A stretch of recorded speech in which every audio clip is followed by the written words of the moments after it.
Bon, on va bien sûr revenir sur le parc et la fabrication du film. Mais peut-être avant cela, j'ai parlé tout à l'heure de l'avant-garde comme une des parts de l'origine du cinéma. On aurait pu parler aussi du spectacle forain comme origine du cinéma. Tu as dit tout à l'heure qu'avant de faire du cinéma et d'entrer au Fresnoy, tu avais une pratique, ta pratique artistique, c'était la danse et le cirque. Peut-être tu peux nous dire un peu comment tu es passé de cette pratique au cinéma. Et juste pour donner quelques repères, entre Viril, qui est donc ton premier film fait au Fresnoy, et Le Parc, il y a, je crois, 3 courts-métrages, dont La Dame au chien et Dimanche matin, et un long-métrage, Le jeune poète. C'est ça ? Ouais, c'est ça. Ouais. C'est ça ? Il y a, Sois sage à ma douleur. Ah oui, j'ai oublié, c'est ça. Un chien, un dimanche matin, un jeune poète. Un jeune poète, Le Parc, et là maintenant, La nuit où j'ai nagé. Donc entre deux, Viril, c'est 2007. Entre 2007 et 2017, il y a donc 4 courts-métrages et 3 longs-métrages. C'est pas mal. Est-ce que tu peux du coup revenir là-dessus? Comment tu es partie de la danse et du cirque, et comment tu t'en es venue à désirer faire du cinéma, passer à la réalisation? En fait, quand j'étais adolescent, je faisais beaucoup de danse déjà, de hip-hop, d'acrobatie, de capoeira. Voilà, de façon, c'était vraiment mon loisir, mais j'en faisais beaucoup. Et du coup, les études, ça a commencé à très mal se passer à cet âge-là. Et du coup, le deal avec mes parents, c'était que j'ai mon bac et après, je pouvais faire un peu ce que je voulais. Donc, j'ai eu mon bac et je suis parti dans le sud de la France faire une école de cirque. Ce qui rassurait mes parents parce qu'il y avait des cours et que c'était une école nationale, etc. Et en même temps, je pouvais faire de l'acrobatie toute la journée et me former au cirque. Après cette année de cirque, donc à cette époque-là, je m'intéressais pas du tout au cinéma, en tout cas pas. Je me suis jamais dit que j'allais faire du cinéma à cette époque-là. Après le cirque, j'ai été engagé dans une compagnie très tôt qui s'appelle Archaos à Marseille. Et je me suis retrouvé à 20 ans à travailler dans le spectacle vivant en tant qu'acrobate. Ce qui était assez jeune, mais ça m'a plongé comme ça dans un milieu que je connaissais pas. Et j'ai découvert la danse à ce moment-là, en fait, la danse contemporaine, en travaillant avec des chorégraphes, en prenant des stages. Et j'ai commencé à participer à des spectacles parce qu'aujourd'hui, le cirque contemporain et la danse contemporaine sont assez proches. Il y a beaucoup de passages entre l'un et l'autre. Et assez vite, je me suis rendu compte que oui, j'aimais danser, mais que je crois que ce que j'ai préféré, c'était d'observer les metteurs en scène travailler et de mettre aussi un peu mon grain de sel dans les créations, ce qui m'a valu des soucis parce que ça peut être assez chiant un interprète qui a un avis sur le spectacle qu'on est en train de créer, qui a envie de s'investir. Et voilà, donc j'ai commencé parallèlement à toutes ces années de travail dans le spectacle vivant à faire des petits spectacles et à mettre en scène des petits spectacles. Et c'est à ce moment-là où j'ai eu une révélation complètement naïve, mais très importante, où j'ai commencé à réaliser que les films que je regardais étaient eux aussi des créations construites à base d'images, de sons, qu'il y avait des gens derrière. Et j'ai commencé à m'intéresser à la fabrication, en fait. En me disant très naïvement, ça doit être fabuleux de faire un film, de le fabriquer. Et donc là, je me suis acheté une caméra et on a commencé tous les week-ends à faire des films avec mes potes.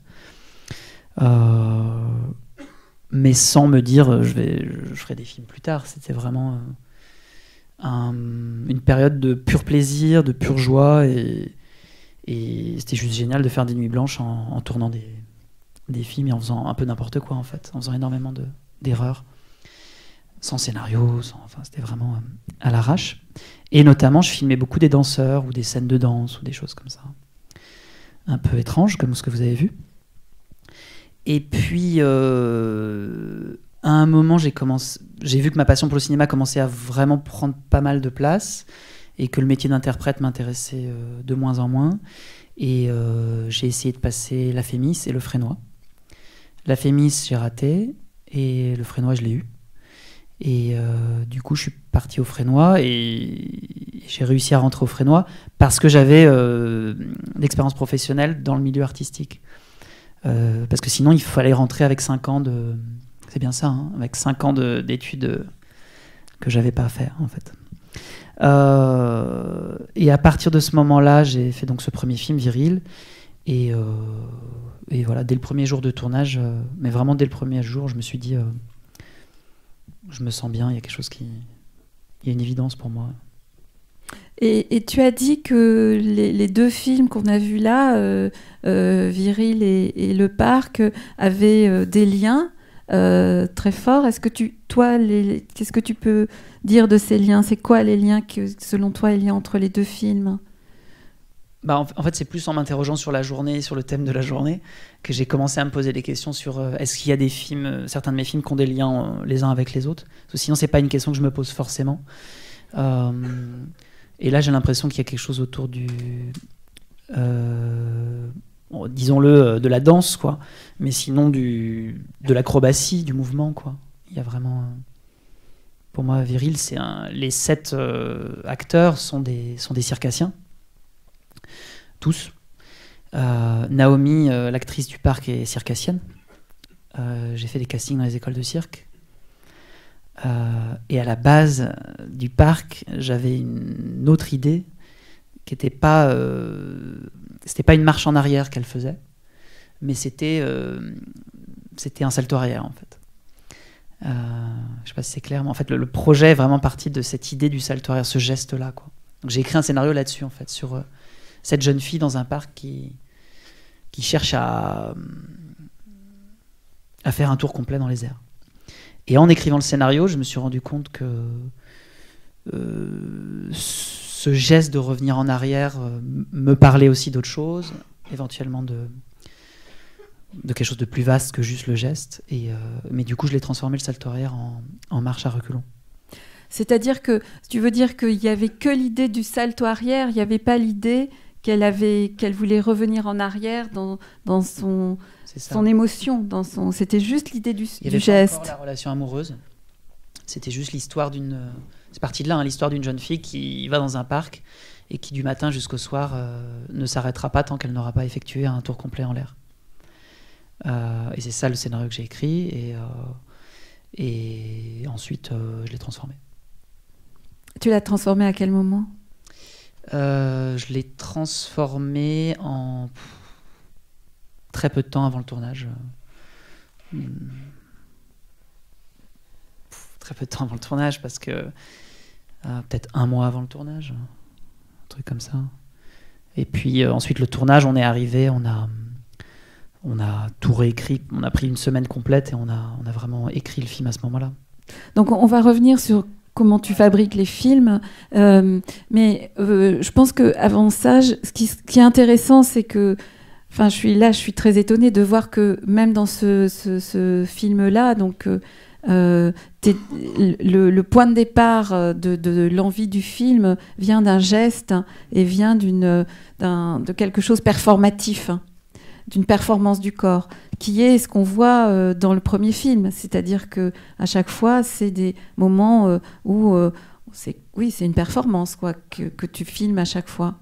Et ma question, c'est, on voit, pour ceux qui connaissent le travail de Damien, au fur et à mesure, évidemment, ça se construit un peu plus en termes de narration, en termes d'histoire ou de fiction.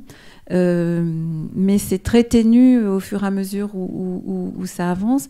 En particulier, l'arrivée de la parole vient assez tard dans ton travail cinématographique. Je pense que c'est avec vraiment un jeune poète où la parole vient.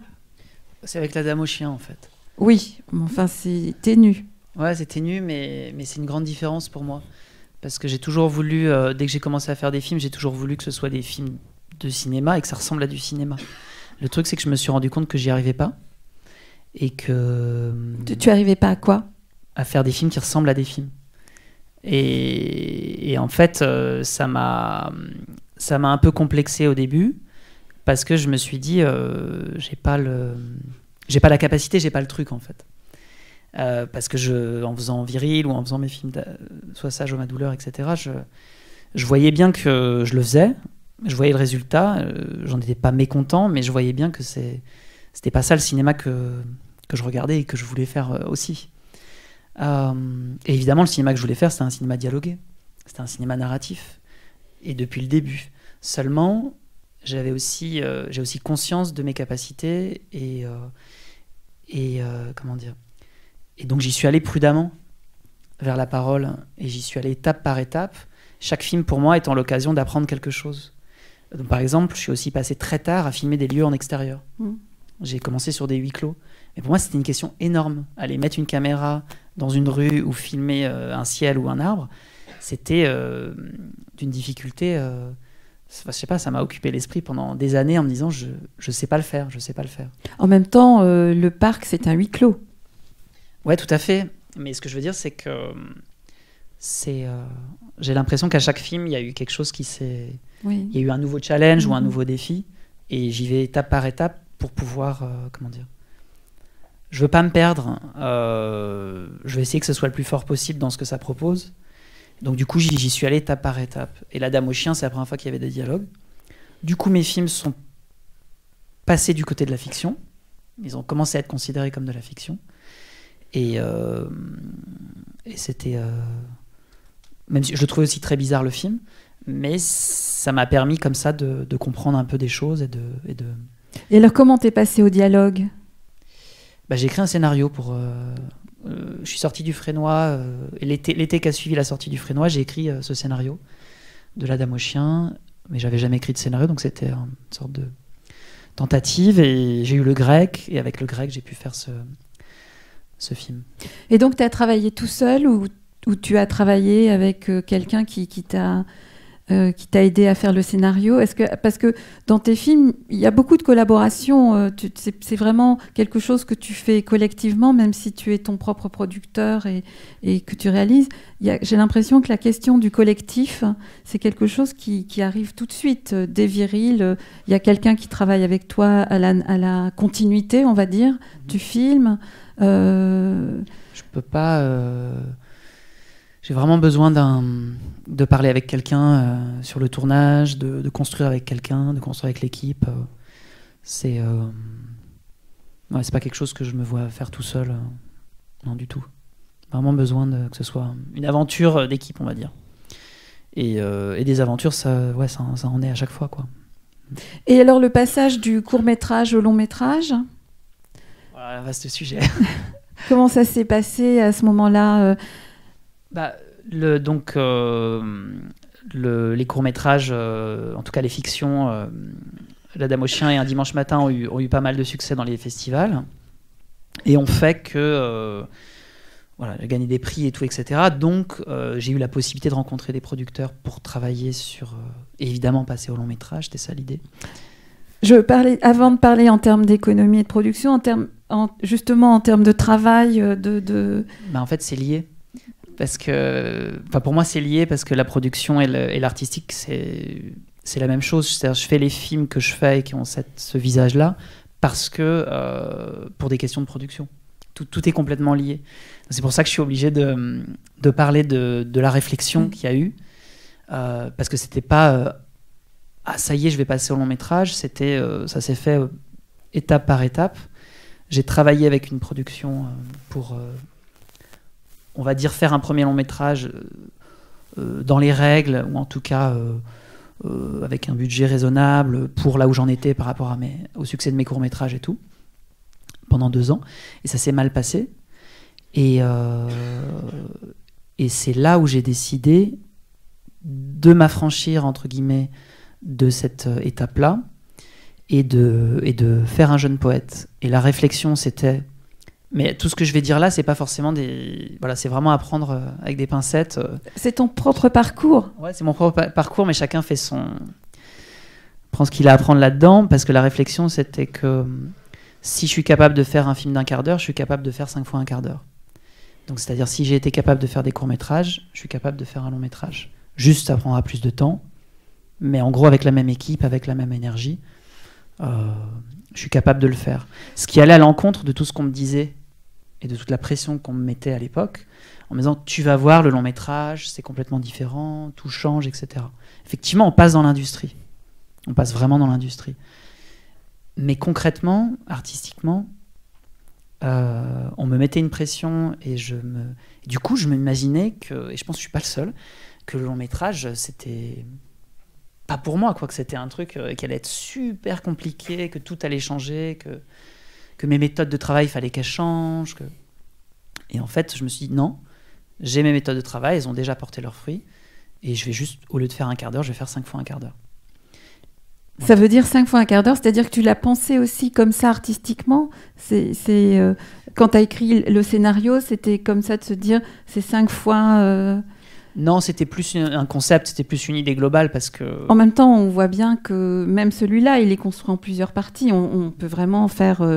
il y a 3 parties qui ont chacune leur unité, chacune leur rythme, chacune leur énergie. Un jeune poète, en fait, je l'ai fait au moment où j'ai quitté la production avec qui je travaillais. 3 semaines après, j'étais en tournage. Donc, du coup, j'avais pas de scénario, en fait, j'avais rien du tout. Parce que le scénario que j'avais écrit pendant 2 ans, je l'ai abandonné à ce moment-là. Donc, du coup, il n'y avait pas de scénario et on est vraiment parti dans le sud de la France et en toute petite équipe avec Rémi Tafanel, donc l'acteur avec qui j'avais déjà travaillé sur La Dame aux chiens. Et c'était une aventure collective. Dans ma tête, je me disais, j'espère que ça va donner quelque chose et j'espère que ce sera un long métrage, mais je me gardais de le dire à tout le monde parce que je savais bien que c'était très risqué et très compliqué, et on a beaucoup improvisé et écrit le scénario au jour le jour surtout. Alors justement, pour préciser un tout petit peu ta pensée, tu dis donc je suis partie sans scénario, mais alors du coup tu pars, s'il n'y a pas de scénario, mais qu'est-ce qu'il y a alors? Parce que pour réunir l'équipe, pour qu'il y ait un comédien, pour que c'est pas la page blanche, il y a quelque chose. Alors qu'est-ce que c'est cette chose qui reste? Déjà, c'est jamais la page blanche. Hein. Quand je dis qu'il n'y a pas de scénario, c'est qu'il n'y a pas de continuité dialoguée typique, quoi. Mais là, pour un jeune poète, ce qui réunit les gens, je pense que c'est de faire le portrait de Rémi, avec qui ils ont déjà travaillé, qu'ils connaissent à cet âge-là. Rémi, c'est de faire un film avec moi et de tourner. Et les idées me sont venues très très vite de l'appeler un jeune poète, de le tourner dans cette ville-là et de faire le film. Donc je pense que ce qui réunit les gens, c'est aussi de faire une expérience de cinéma qui soit un peu différente de ce qu'ils ont l'habitude de faire. Et après, c'est un risque. Hein. C'est un risque.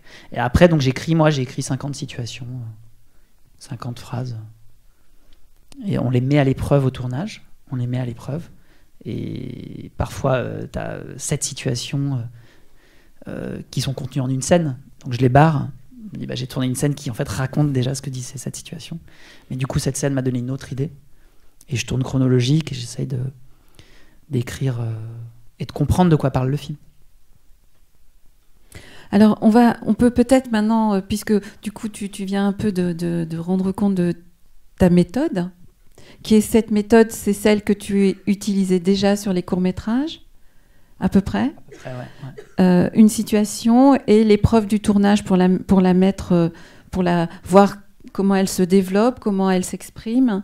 On peut revenir sur moi j'appelle ça ce que je trouve intéressant dans ta manière de fonctionner, c'est que c'est vraiment une écologie de la production plus qu'une économie de la production, et je voudrais que on revienne donc du coup au parc et comment tu l'as fabriqué dans cette écologie là. On voit donc ça y est, tu as créé une boîte de production toi-même qui s'appelle MLD Productions, c'est ça? MLD Films. Alors, ça c'est arrivé au moment du jeune poète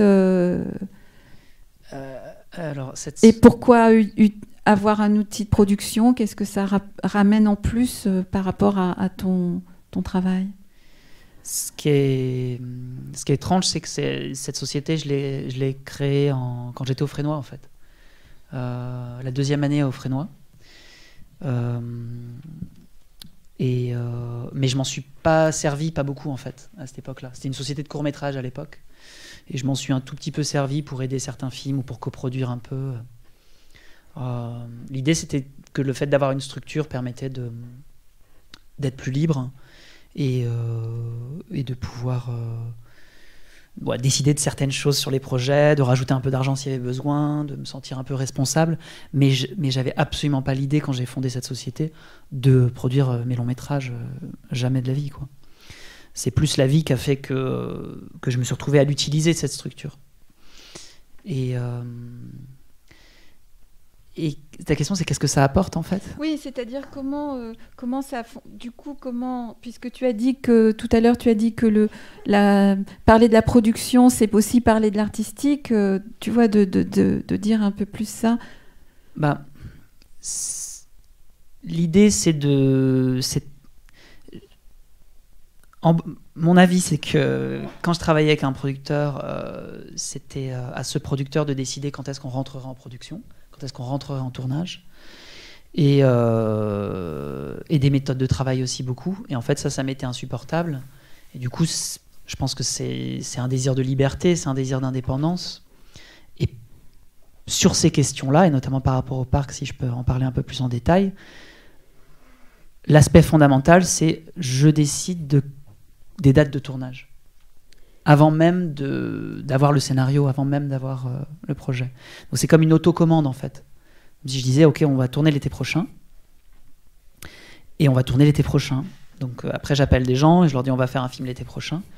Et à moi, et aux gens qui m'accompagnent, à être suffisamment prêts pour cette date-là. Donc ce que ça permet, c'est que ça permet d'être libre des délais et de ne pas être dans une dépendance absolue sur quand est-ce que je vais tourner, de quelle manière je vais tourner.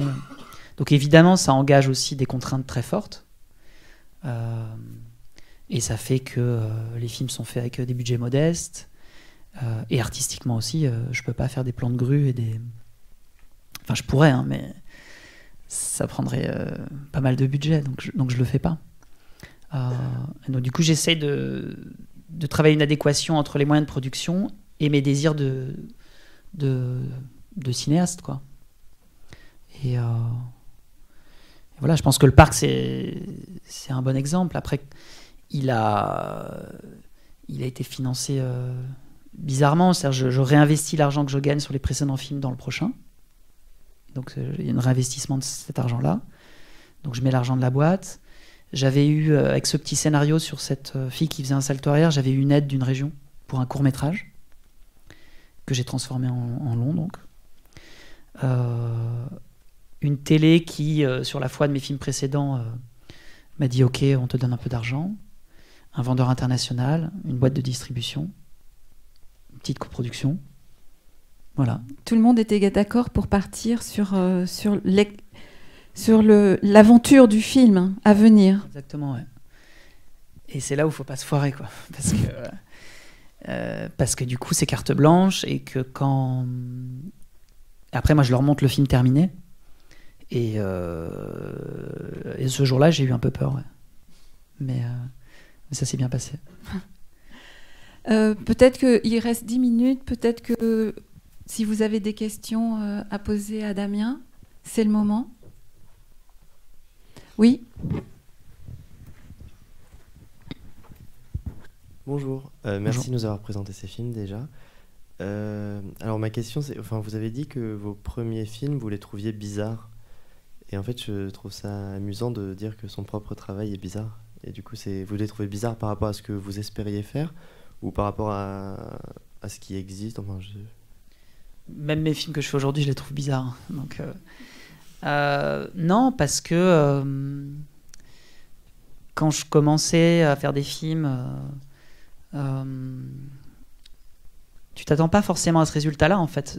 Moi, par exemple, sur La Dame aux chiens, c'est vraiment un exemple qui m'a marqué. Je sais pas si vous avez vu le film, mais j'avais réuni donc Rémi, cet acteur que j'aime beaucoup, avec Elsa, qui est une chorégraphe de danse contemporaine, voilà, que j'aime beaucoup, et un chien. Bon, elle avait écrit cette situation dans une maison qui était la maison juste à côté de ma maison quand j'étais adolescent, en fait, dans la même rue. Donc j'ai mis en place des éléments et on a commencé à tourner avec les costumes que j'avais choisis, avec le décor tel que je l'avais choisi. Et dès le premier jour de tournage, j'aimais pas le résultat, en fait. Et j'aimais l'image, je voyais l'image et je me disais, mais je vais encore faire un film expérimental. Voilà ce que je me suis dit, quoi. Je suis pas en train de faire du cinéma, je suis en train de faire... Et puis, donc, réunion d'équipe, on fume des cigarettes, on boit des bières, on discute. Ça va pas, quoi, qu'est-ce qui se passe et tout. Et puis, la discussion commence à évoluer en regardant des rushs. Et Rémi, donc, qui est mon collaborateur de l'époque, avec qui on dialoguait beaucoup et qui a écrit le scénario avec moi, me dit, mais si, quand même, il y a des choses intéressantes, regarde mieux. On a commencé à parler de peinture. Beaucoup de peinture, on a parlé de peinture toute la soirée.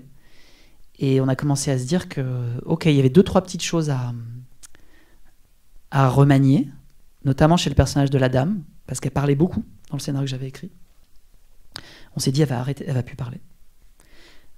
Et ça va être une présence pure, comme une sculpture, et voilà. Et j'ai commencé à aimer et à me dire, non, c'est pas mal ce qu'on fait à ce moment-là. Mais en tout cas, il y a toujours une surprise. Je sais que par exemple, quand je bosse avec un acteur, j'ai besoin de faire Maintenant, j'ai besoin de faire un premier plan, et que dès ce premier plan, j'arrive à pas à savoir ce que sera le film, mais j'arrive à sentir ce qu'il va dégager, en fait, tout de suite, en un plan. Soit je commence par un gros plan de visage, soit au contraire, je fais un plan assez large. Et sur tous mes derniers films, à chaque fois, je sais qu'après ce premier plan, j'ai un truc qui se pose en moi où je me dis, c'est bon. Je vois à peu près qu'est-ce que l'acteur... ce qu'il dégage, en fait. Donc, c'est pas un bizarre négatif, c'est plutôt... bon. Et je pense que ce qui serait... si je retrouvais ce que j'avais écrit, si je retrouvais ce que j'avais parfaitement dans la tête, peut-être que ça serait inquiétant, je sais pas. Mais c'est vrai que ce qu'on voit dans ton travail, c'est que le rapport à l'acteur et à son corps à son corps et à son visage est très très fort, et que c'est comme si c'était ça qui était un peu le moteur du travail du cinéaste. Ouais, mais ça l'est totalement, hein. Enfin, après, j'ai commencé à m'intéresser à la ville, aux lieux, aux espaces, à la lumière. J'ai commencé au son. J'ai commencé à nourrir mon travail d'autres choses aller au hors-champ, qui sont des choses plus cinématographiques. Mais je dirais que si on considère qu'un film se fonde sur plusieurs couches, il y a toujours une couche matrice, une couche primaire, qui est pour moi que j'appelle la chorégraphie, et qui est les mouvements des comédiens dans le cadre, et que dès que je me sens perdu sur un scénario ou dans un moment de création, dès que je doute d'un projet, j'y reviens.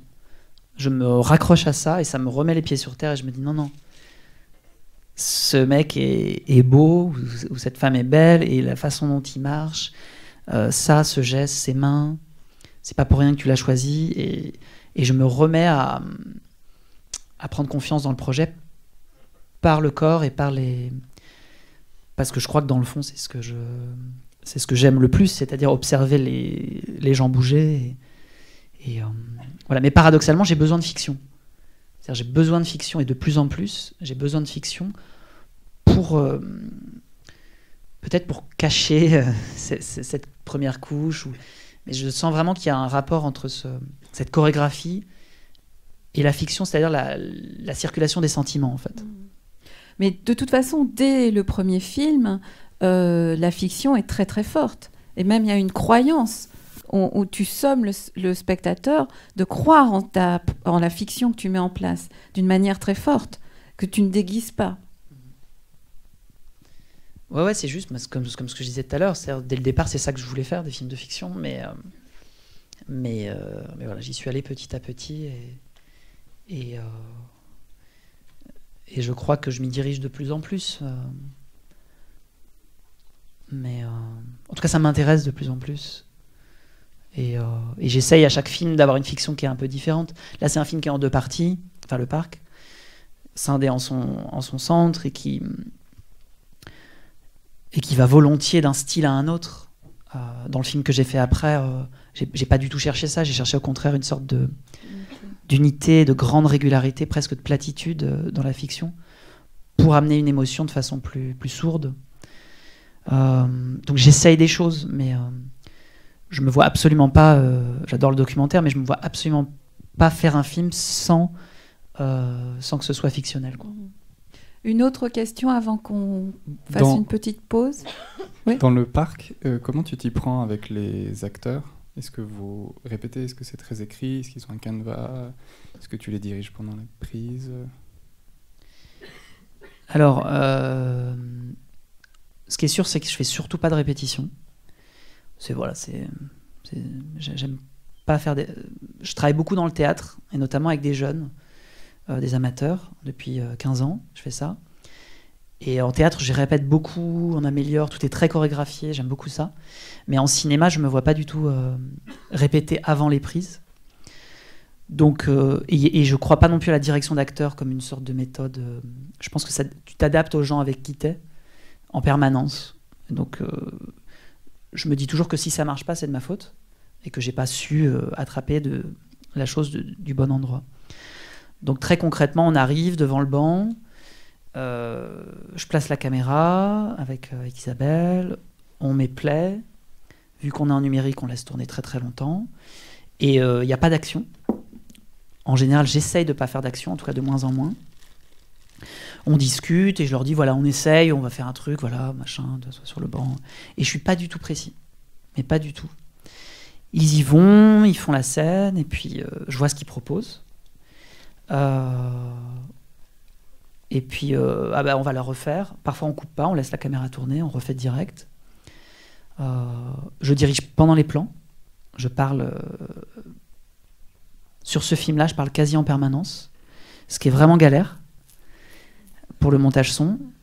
Mais ce qui est bizarre, c'est que c'est une sorte de mix entre des indications qui sont très précises, où je peux dire... Ok, baisse le menton, regarde à gauche, un temps. Tiens, Maxime, est-ce que tu peux lui parler de ton déménagement ? Des choses comme ça. Et en même temps, des moments où je les laisse libres de proposer et libres de leur propre... Et le long plan, par exemple, le plan séquence qu'on a fait avec Naomi, l'échange de textos, c'est un échange entre moi qui suis derrière la caméra et Naomi.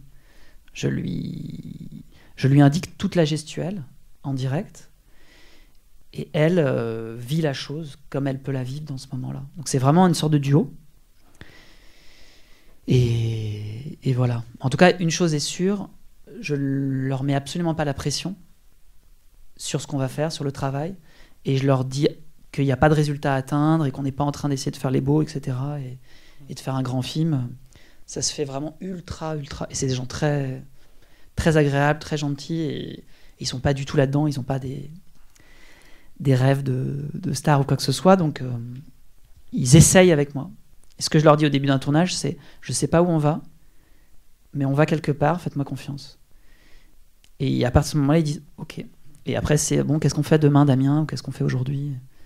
Et je leur dis « je sais pas, on va voir ». Donc c'est comme si on était sur un bateau, et voilà, on ne sait pas trop où on va, mais on sait qu'on va quelque part.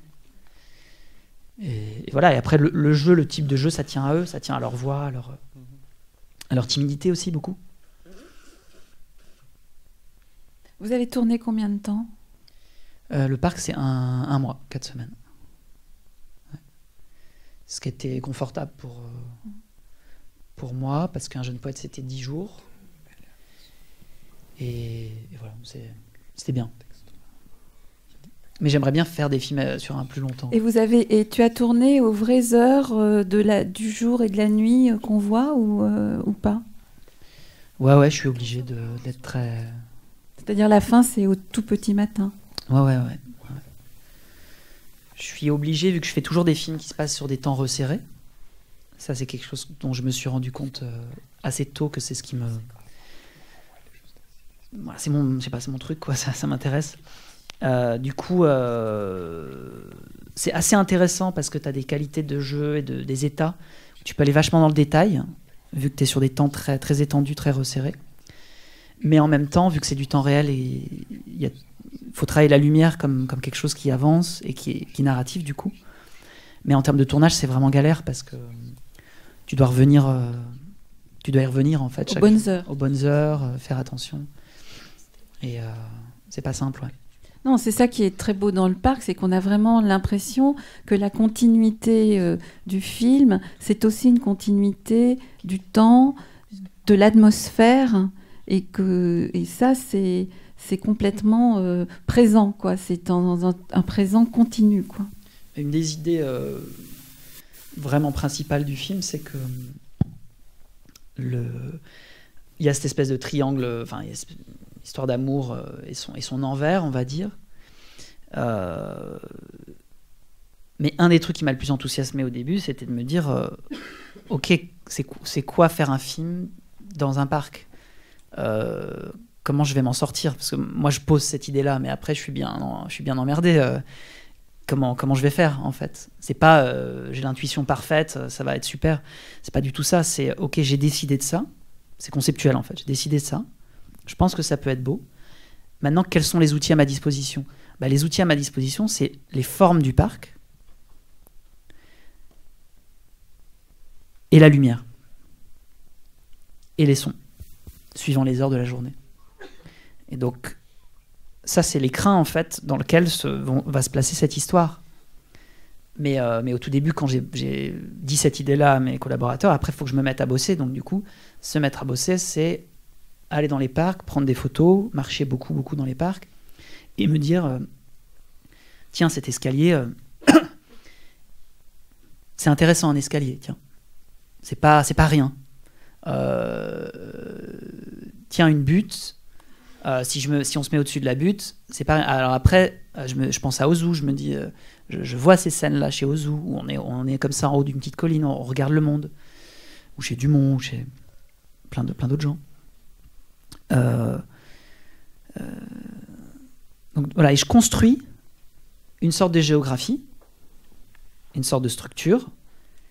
J'ai pas encore l'histoire à ce moment-là, mais j'ai déjà presque toute la circulation du film et tous les lieux, et j'ai toutes les photos devant moi.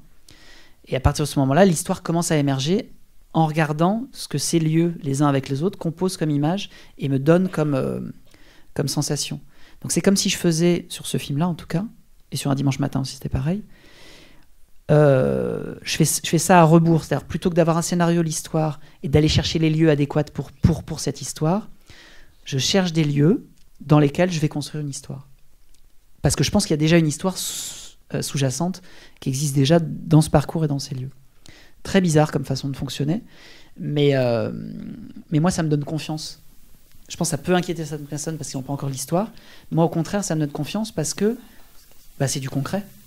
Je sais que je peux y aller demain matin avec ma caméra. Si je veux, ce lieu existera toujours.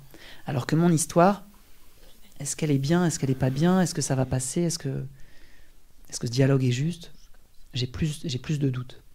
Oui, et puis on sait bien que les paysages et les lieux ont une implication sur ce qu'on est, ce qu'on vit. On ne vit pas la même chose dans un parc que dans une maison. Est-ce qu'il y a une petite question encore et puis on s'arrête?